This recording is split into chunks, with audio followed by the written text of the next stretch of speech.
Hello mga brad, meron kaming naispatang bagong restaurant dito sa Al Barsha 1 sa likod ng Mall of the Emirates, Pancake House International. Tara, pasok tayo mga brad. Ito po yung loob niya mga brad, mga 30 to 50 customer ang kaya niyang accommodate. Malaki naman po siya. So sa tingin natin sa isang menu niya, meron po silang pancake, waffle, syempre hindi mawawala yan. Sa all day breakfast po, meron din po sila. Anytime po mga brad, pwedeng orderin to mga to. Then soup and salad po, meron din po sila.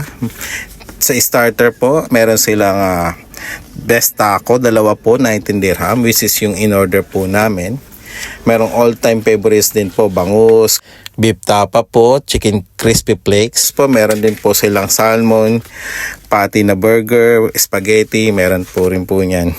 At chicken po, palabok, meron din po sila.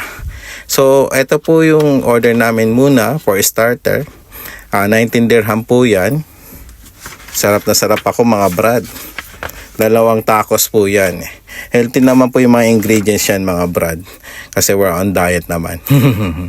Okay, pasada na po. Dumating na po yung main course na order ko, which is yung salmon, 55 dirham.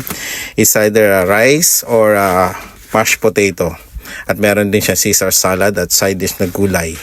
May kasama na rin pong drink yan mga brad sa main course. Umorder din po kami ng lumpiang toge, 4 na piraso, 24 dirham na po. Not bad po yan at hindi po oily.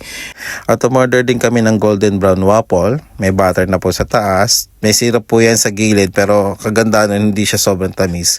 Sa mga gusto pong makapunta dito, pwede po kayong mag-comment para mag-guide ko kayo kung saan yung banda. Kasi wala pa po silang Facebook page.